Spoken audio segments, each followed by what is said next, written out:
Buenas tardes. Ya me había acostumbrado a decirles buenos días. Estamos de vuelta por la gracia de Dios. Amén.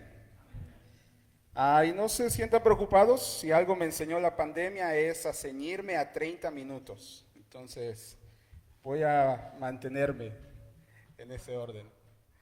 Oremos al Padre, ¿les parece bien? Bendito Señor, te damos muchas gracias, porque en tu gracia inmerecida, Señor, en tu amor infinito, en tu misericordia, nos permites estar nuevamente hoy en casa, reunidos como esa familia que has hecho de nosotros, para alabar tu nombre, para glorificar tu nombre, Señor, para bendecirte y también para edificarnos, Señor, para seguir creciendo juntos, para seguirnos alentando unos a otros, para seguirnos soportando, para seguirnos nutriendo a través de tu bendita palabra.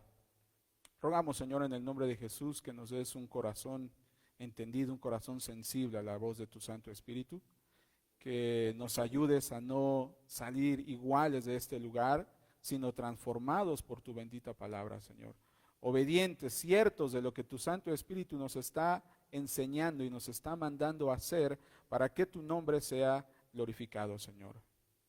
En el nombre de Jesús nos ponemos en tus manos. Amén. Muy bien.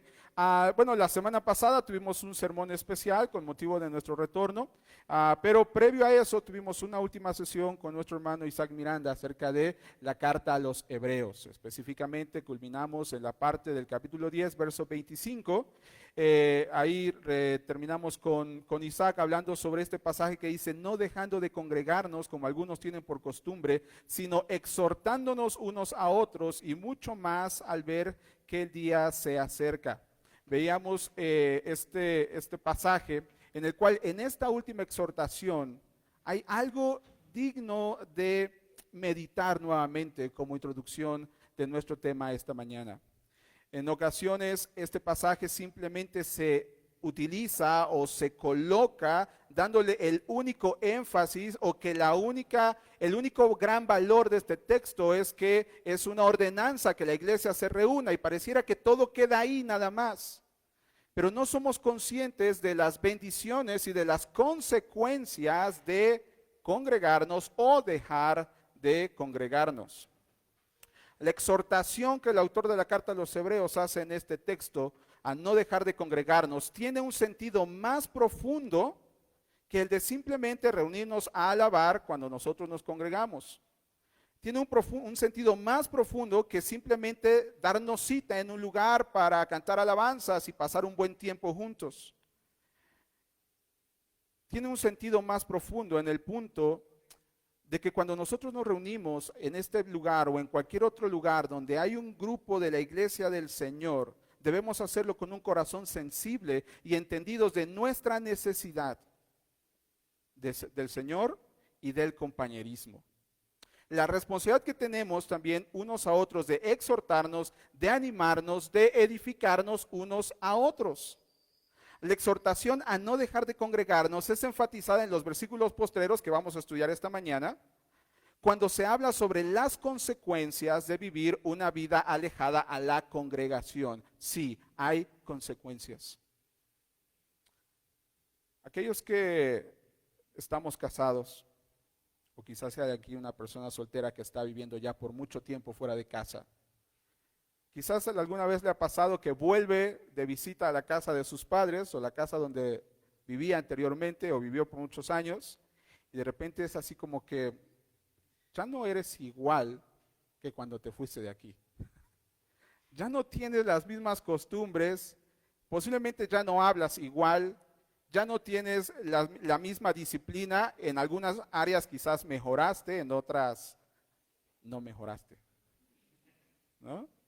Es una situación natural. Cuando nosotros abandonamos un grupo, una porción, una ciudad, es un proceso natural que estos cambios hayan. De la misma forma, cuando alguien decide alejarse de la congregación del Señor, es natural que ciertas situaciones se disipen y algunas se fortalezcan y algunas empeoren. Es bien interesante ver cómo, a la luz de este texto, el problema de que las personas dejen de congregarse o la congregación inconstante no es un problema nuevo en el siglo XX, ¿no? O sea, el dejar de congregarse o el no congregarse periódicamente no es culpa ni de los cultos online, ni es culpa del internet, ni es culpa de la nueva era, ni es culpa de los millennials. No, no es culpa de ellos. Es un problema que está arraigado, es un problema que se remonta a los años aún en los que el autor estaba escribiendo esta carta. Tan es así que exhortó a la iglesia de ese punto a decirles: hermanos, no dejen de congregarse, hay gran valor y hay consecuencias. Así que no se dejen vencer por esta mala práctica. Iglesia, no se engañen. Todos necesitamos de la comunión de los santos. Somos un solo cuerpo en Cristo. Necesitamos de la coinonía de la iglesia. La iglesia es ese cuerpo, ese grupo de santos llamados a vivir en la unidad del Espíritu Santo en el cuerpo de Cristo. Somos aquel grupo que hemos sido llamados a ser un solo cuerpo para que vivamos, enviemos, vayamos y prediquemos las buenas nuevas de salvación en Cristo Jesús. Amén. La carta a los Romanos, capítulo 12, versículos 4 y 5 dice: así como nuestro cuerpo tiene muchas partes y cada parte tiene una función específica, el cuerpo de Cristo también. Nosotros, hablando de la iglesia del Señor, somos las diversas partes de un solo cuerpo y nos pertenecemos unos a otros. Hay gran necesidad y hay gran compromiso y hay gran responsabilidad en venir a este precioso lugar. La razón por la que estamos aquí no es simplemente para palomear una tarea en el calendario de los domingos, ir a la iglesia por la mañana, pum, listo, ya, fui. Cuando venimos a este lugar, tenemos que venir con esa visión de poder edificarnos unos a otros, de poder pasar un tiempo de armonía, de poder pasar un tiempo de gozo, de exponer nuestras necesidades y de ayudar a aquellos que están en necesidad. Pero bueno, vamos ahí al texto que nos interesa esta mañana. Hebreos capítulo 10, verso 26. Vamos a estudiar hoy del verso 26 al verso 39. El verso 26 comienza diciendo: porque si continuamos pecando, después de esta exhortación de no dejar de congregarnos, dice: porque si continuamos pecando deliberadamente, después de haber recibido el conocimiento de la verdad, ya no queda sacrificio alguno por los pecados. Si hay un gran valor en reunirse, en congregarse, ¿qué hay de aquellos que se apartan? ¿Qué hay de ese pequeño grupo que decide ir a quedarse en casa o a ir a otro sitio o encontrar mayor valor en otro lugar porque no tolera a la iglesia del Señor? ¿Qué hay de aquellos? Muy importante notar que el texto comienza diciendo: porque si continuamos pecando deliberadamente. El énfasis aquí es en pecar deliberadamente. Ya lo hablamos hace 3 o 4 semanas acerca de nuestra naturaleza y de cómo ya no somos más pecadores, sino que somos redimidos, pero aún seguimos tropezando y luchando con el pecado. No hablamos de una vida sin pecado, sin tropiezos. No voy a repetir de eso, simplemente para dejarlo claro en el contexto. El énfasis aquí no está hablando de aquellos como usted y como yo, que en nuestro diario caminar en Cristo tropezamos y erramos al blanco. No está hablando de eso. Está hablando de aquellos que pecan deliberadamente. Bien interesante que esta palabra traducida aquí como deliberadamente es una palabra que solamente aparece 2 ocasiones en todo el Nuevo Testamento. Una aquí y otra en la primera carta de Pedro, capítulo 5, verso 2. En el contexto de la primera carta de Pedro está hablando del trabajo de pastorear. Solamente que ahí la palabra es traducida como voluntariamente. El texto de la primera carta de Pedro capítulo 5 dice: Dios pastoreen el rebaño de Dios entre ustedes, velando por él, no por obligación, sino voluntariamente, como Dios quiere. Es la misma palabra, es el mismo sentido, diferente traducción, deliberadamente o voluntariamente, pero el punto es el mismo. Es decir, hacerlo con un deseo completo, con una entrega completa, con una alineación completamente hacia eso. Cuando Pedro está hablando en su carta acerca de pastorear, está hablando de no hacerlo por una obligación, sino como una manera completamente dispuesta, inclinado completamente a eso como Dios quiere. Ese es el mismo sentido de deliberadamente en Hebreos 10:26. Está haciendo referencia a aquellos que con toda intención, sin importar las consecuencias de su pecado, se entregan al deleite del mismo pasando completamente por encima el conocimiento de la verdad de Dios. Está hablando de aquellos que han sido expuestos al mensaje del Evangelio, que saben que pecar es estar contra Dios, que saben que pecar es completamente contrario a Dios y a su naturaleza, y aún así deciden ir y hacerlo, y llámese el pecado que sea. No estamos hablando solamente de asesinar, no estamos hablando meramente de fornicar, no estamos hablando de cualquier cosa que atente contra la naturaleza de Dios: mentir, robar, estafar, corromper, cualquiera de ellas. Cualquier forma de pecado.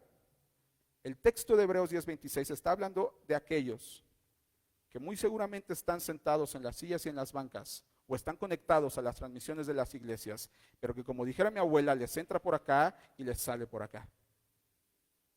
Está hablando de aquellos que creen que su pecado no tendrá mayor consecuencia. Y dice el texto: aquellos que han pecado deliberadamente, después de haber recibido el conocimiento de la verdad, ya no queda sacrificio alguno por los pecados. Ojo aquí, importante notar, no está hablando de que el sacrificio de Cristo no sea suficiente para limpiar los pecados de ellos. No, no está hablando de eso, sino todo lo contrario. Está diciendo que Cristo es el único que puede limpiar el pecado del mundo. Está hablando que Cristo es el único Cordero de Dios que quita el pecado del mundo. Está diciendo que la sangre de ese Cordero precioso, perfecto y sin mancha, es la única que puede cambiar una vida. No hay más. Ese es el sentido del texto cuando dice que ya no hay más sacrificio. El texto está diciendo: si no es con Cristo, no hay más. Él es el único camino. Recuerda Juan 14:6, Jesús mismo diciendo de sí mismo: porque yo soy el camino y la verdad y la vida. Nadie viene al Padre si no es por mí. No hay otro camino, no hay otra forma, no hay otro sacrificio que haya cumplido ni que pueda cumplir con lo que Cristo hizo por nosotros. Porque su sacrificio ha sido eterno.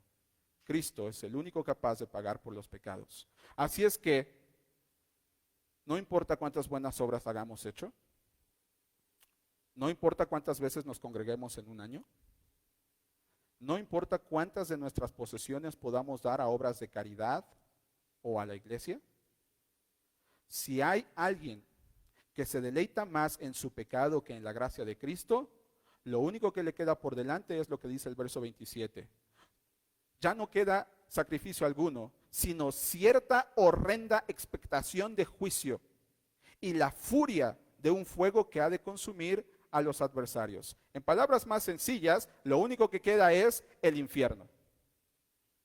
No hay otro destino para aquellos que pecan deliberadamente o con toda intención. No hay un purgatorio, no hay un limbo, no hay reencarnación. Si no somos lavados por la sangre del Cordero de Dios que quita el pecado del mundo, lo único que nos espera es el fuego consumidor y eterno del infierno. No lo digo yo, no son mis fábulas, no son mis estudios, es lo que enseña la bendita palabra de Dios. Y si está ahí, es porque Dios lo inspiró a través de su Santo Espíritu y es verdad. En el antiguo pacto, los violadores de la ley de Moisés eran ejecutados sin compasión. Si nosotros vamos al Antiguo Testamento y vemos cuando Dios da la ley y Moisés la establece para ser cumplido, una de las situaciones que pasaba es que cuando 2 o más testigos, válgame la redundancia, atestiguaban contra alguien de haber incumplido la ley de Jehová, en ese momento ni lo pensaban, ni mediación, ni más nada. Eran asesinados sin compasión. ¿Cuánto mayor castigo pueden esperar aquellos que pisoteen al Hijo de Dios, que tengan por inmunda su sangre y que hayan insultado al Espíritu de Dios, que es quien nos trae la misma misericordia de Dios? Sería ingenuo pensar que Dios tratará con ligereza a sus enemigos. Pero la pregunta aquí es: ¿quiénes son los enemigos de Dios? Pues esos, los que pecan deliberadamente, sin importar su apariencia de piedad, sin importar otra vez sus buenas obras. Aquellos que pecan deliberadamente, según el verso 29, nos da una muy buena descripción de su actuar. Punto número 1 dice que pisotean al Hijo de Dios. Punto número 2 dice que consideran la sangre de Cristo como algo vulgar o inmundo. Y aún en el punto 3 dice que blasfeman, insultan al Espíritu Santo de Dios. Este último texto es una muy buena referencia al texto descrito en Marcos capítulo 3, verso 29. Un verso que ha sido debatido por mucho tiempo, pero para mí es una conexión excelente. Marcos 3, 29 dice, pero cualquiera que blasfeme contra el Espíritu Santo no tiene jamás perdón, sino que es culpable de pecado eterno. Estos son los que pecan deliberadamente. Los que toman al Hijo de Dios como cualquier cosa, lo pisotean, no les importa su nombre, no les importa lo que Él hizo por nosotros en la cruz. Los que toman su sangre como la de cualquier humano corrupto y pecador. Y los que blasfeman contra el Espíritu Santo de Dios, que trae la misma gracia de Dios. Iglesia, personas que nos estén viendo, el pecado no es una acción sin consecuencias.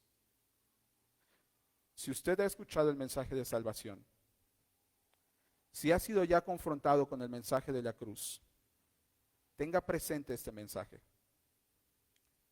Una vez que hemos sido expuestos al Evangelio de Cristo, una vez que se nos ha predicado este glorioso mensaje de la muerte, sepultura y resurrección de Jesús por el perdón de nuestros pecados, solamente podemos estar de dos lados del partido, con Dios o contra Dios.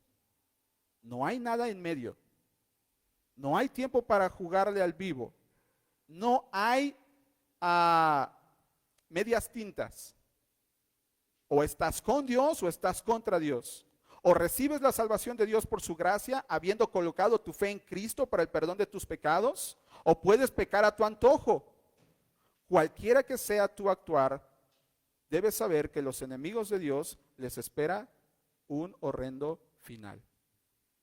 Hebreos 10:30 dice, pues conocemos a aquel que dijo, mía es la venganza, yo pagaré. Y otra vez, el Señor juzgará a su pueblo. El Señor juzgará a aquellos que fuimos lavados por la sangre del Cordero. En ese juicio encontraremos gracia y misericordia de parte de Dios por los méritos de Jesucristo.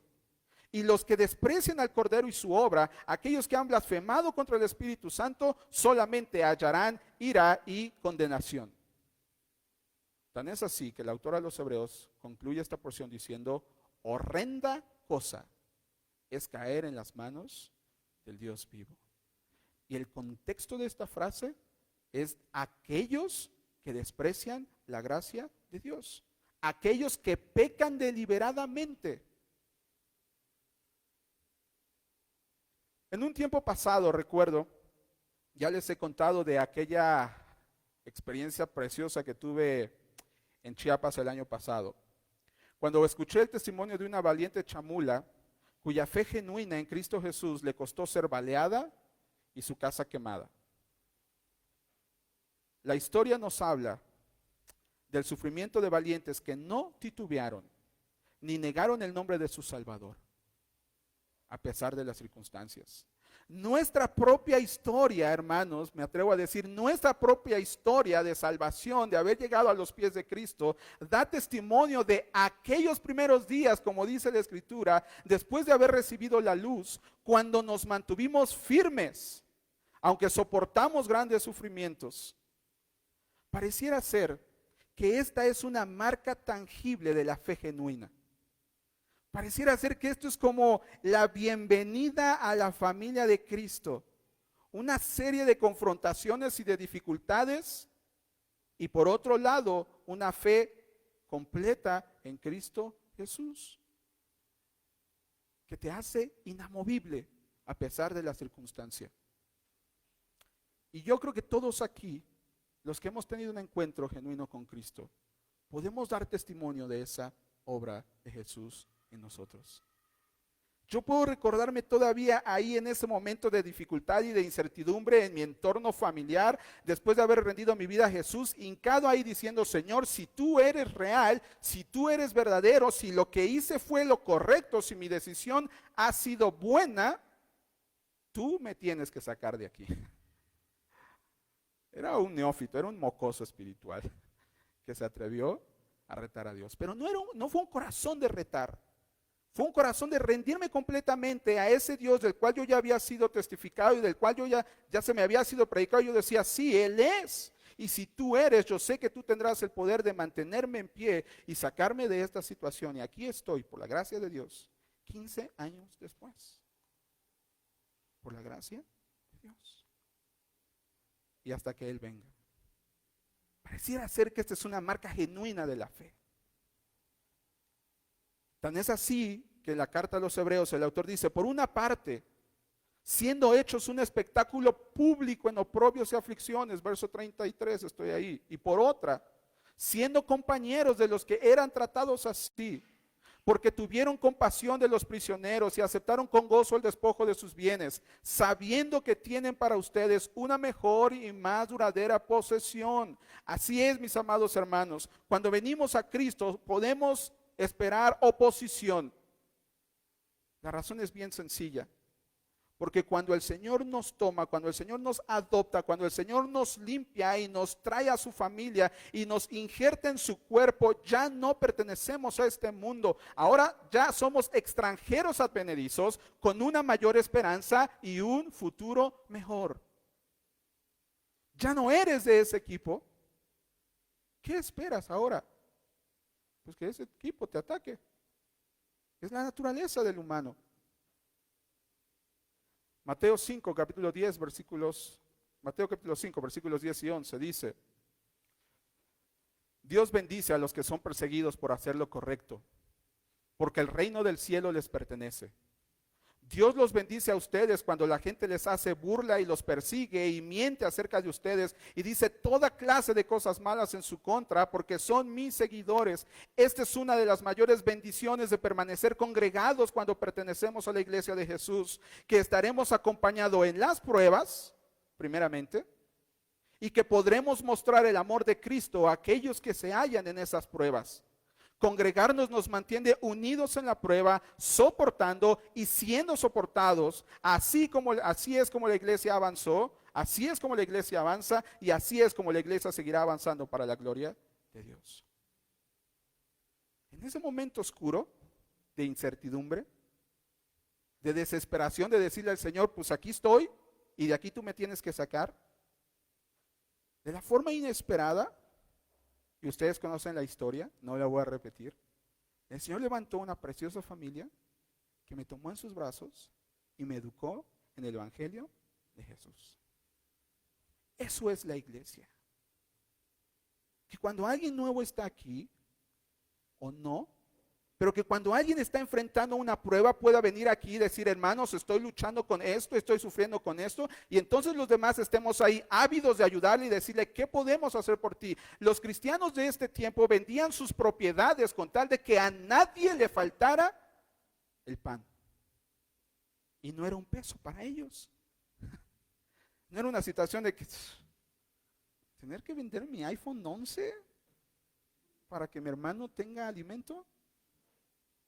Mejor le doy 50 pesos y que coma con lo que pueda. Eso no es la iglesia. Y no les estoy llamando a vender sus propiedades ahora mismo porque creo que nuestro contexto no lo exige así. Les estoy llamando y les estoy exhortando a mirar por las necesidades de unos y otros, de compartir nuestras necesidades y de apoyarnos como el mensaje de la cruz nos llama a hacerlo. Vamos adelante, versículos 35 y 36. Dice, por tanto, no desechen su confianza, la cual tiene gran recompensa, porque ustedes tienen necesidad de paciencia, para que cuando hayan hecho la voluntad de Dios, obtengan la promesa. Por tanto, no desechen su confianza, la cual tiene gran recompensa, es decir, nuestra confianza en Jesús. Porque ustedes tienen necesidad de paciencia o perseverancia, para que cuando hayan hecho la voluntad de Dios, obtengan la promesa. Amados hermanos, ante este tiempo de incertidumbre que estamos pasando como iglesia, ante este tiempo de prueba donde muchos de nuestros hermanos han no solamente tenido afectaciones en su salud, sino aún económicas en su trabajo o en su entorno familiar, recordemos aquellos primeros días cuando contra todo pronóstico salimos avante por la gracia de Dios. Si pertenecemos a Jesús, si hemos hecho una fe, una profesión de fe genuina, si hemos tenido un encuentro verdadero con Cristo, podemos estar seguros que así será en esta ocasión también. Solamente perseveremos. Es decir, resistamos las dificultades. Aguantemos. Por eso dice ahí en Romanos capítulo 5, versos 3 y 4, dice, también nos alegramos al enfrentar pruebas y dificultades. Oiga esto, también nos alegramos al enfrentar pruebas y dificultades, porque sabemos que nos ayudan a desarrollar resistencia. Y la resistencia desarrolla firmeza de carácter, y el carácter fortalece nuestra esperanza segura de salvación. Familia, recuerden que en la economía del mundo, las dificultades o las pruebas son una tragedia. Para aquel que no tiene a Jesús, enfrentarse a una situación difícil es que el mundo te trague, que el mundo se te venga encima, y en muchas ocasiones eso te lleva al suicidio o a tomar decisiones erradas. Porque para la economía del mundo las dificultades son lo peor que puede haber. Todo el tiempo quieren estarla evitando. Y el falso evangelio tiene esa pinta también. Ojo ahí, el falso evangelio, el evangelio basura de la prosperidad tiene este tinte también de huir de las dificultades. Por eso pactan, por eso decretan, por eso cancelan, por eso huyen, por eso declaran positivamente, porque no quieren tener pruebas, porque en su cabeza finita y hueca, las pruebas son un verdadero problema. Para la iglesia de Cristo y para lo que la palabra de Dios nos enseña, las dificultades son una oportunidad para ser más como Jesús. Son una oportunidad para desarrollar resistencia, firmeza de carácter y fortalecer nuestra esperanza. Iglesia del Señor, si esto es así y si así lo creemos, entonces perseveremos. Resistamos. La razón, versículos 37 y 38. Porque dentro de muy poco tiempo, el que ha de venir, vendrá. Y no tardará, mas mi justo vivirá por la fe, y si retrocede, mi alma no se complacerá en él. ¿Quién es el que ha de venir? Apocalipsis capítulo 1, verso 4. Juan, a las 7 iglesias que están en Asia, provincia occidental romana de Asia Menor, gracia y paz a ustedes de parte de aquel que es, y que era, y que ha de venir, y de parte de los 7 espíritus que están delante de su trono. Mismo capítulo, verso 8. Yo soy el alfa y la omega, dice el Señor Dios, el que es y que era y que ha de venir, el Todopoderoso. Mateo capítulo 11, versos 2 al 6. Al oír Juan en la cárcel de las obras de Cristo, mandó por medio de sus discípulos a decir a Jesús, ¿eres tú el que ha de venir o esperaremos a otro? Mire la respuesta de Jesús. Jesús les respondió, vayan y cuenten a Juan lo que oyen y ven. Los ciegos reciben la vista y los cojos andan. Los leprosos quedan limpios, los sordos oyen, los muertos son resucitados y a los pobres se les anuncia el evangelio, las buenas nuevas. Y bienaventurado es el que no se escandaliza de mí. Jesús mismo diciendo, yo soy el que soy, yo soy el que ha de venir, yo soy el Cordero de Dios que quita el pecado del mundo, yo soy el Alfa y el Omega, yo soy el Mesías, yo soy el camino, yo soy la verdad, yo soy la vida, yo soy tu guardador, yo soy tu ayudador, yo soy tu Señor, yo soy tu Salvador. Y este mismo Señor y Salvador que envió este mensaje a Juan, es el mismo que nos está enviando este mensaje hoy. No desmayemos, no vayamos atrás, perseveremos, resistamos, alegrémonos en las pruebas, porque su regreso está cercano. ¿Quién es entonces el justo que vive por fe, según el mismo texto? No es Jesús, ojo ahí, no es Jesús. El que ha de venir es Jesús, pero el justo que vivirá por fe y que no retrocede, o que si retrocede el Señor no se gozará en él, no es Jesús. Somos nosotros, Somos los que hemos puesto la mano en el arado. Somos los que no nos guiamos por vista, sino por fe. Somos los que no tememos a lo que nos pueda hacer el hombre. Somos los que no tememos a un virus. Y este no es un llamado a vivir irresponsablemente. No lo entienda así. No le estoy llamando a sublevarse al gobierno o a botar su mascarilla. No, no estoy haciendo eso. No es un llamado a la responsabilidad. Es un llamado a vivir por fe.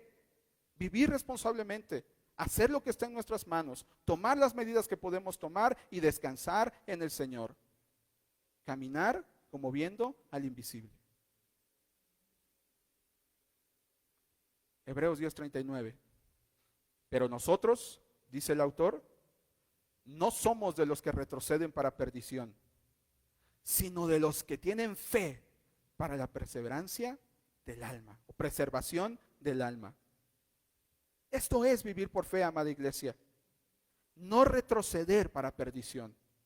No negar al Hijo de Cristo, sino que vivir por fe es no, ojo aquí, vivir por fe es no tenerle más miedo a un virus o a un hombre que al mismo Dios que está por encima de toda su creación, incluyendo virus y hombres. Vivir por fe es estar seguros que el día que este cuerpo finito perezca, veremos cara a cara a nuestro Señor. Eso es vivir por fe. Estos somos la iglesia del Señor. Somos los fieles y nuestras almas serán salvas por la gracia de Dios.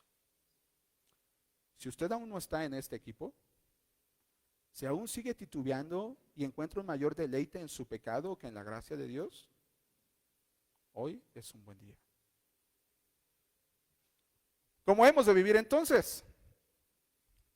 ¿Cómo hemos de vivir entonces? Si usted está encontrando gran deleite en su pecado, hoy es un buen día para arrepentirse. No se engañe. No importa cuántas veces se haya reunido en su vida.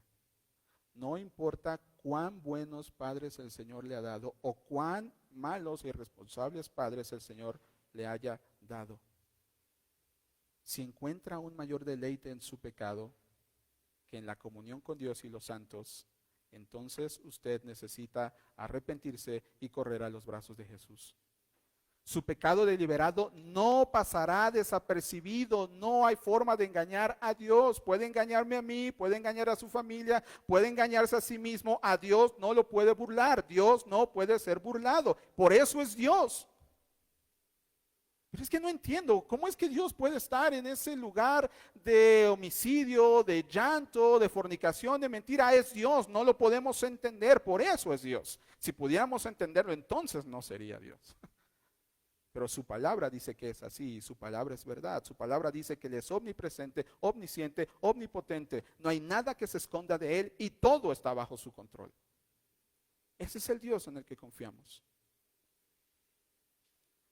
No importa cuántas veces se haya sentado en esa banca, si no ha sido obediente al llamado de Jesús, si no ha limpiado su alma en la sangre del Cordero, lo único que le espera es una condenación eterna en el lago de azufre, en el lago de fuego donde será consumido por la eternidad como consecuencia de su extravío.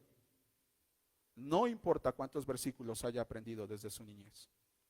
La memorización de la palabra de Dios no es un signo de la salvación.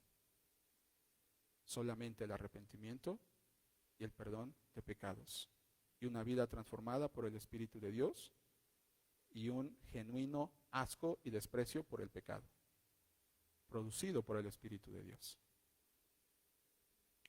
Arrepienta de su pecado, deposite su fe en Cristo para el perdón de sus pecados y camine en obediencia a Jesús.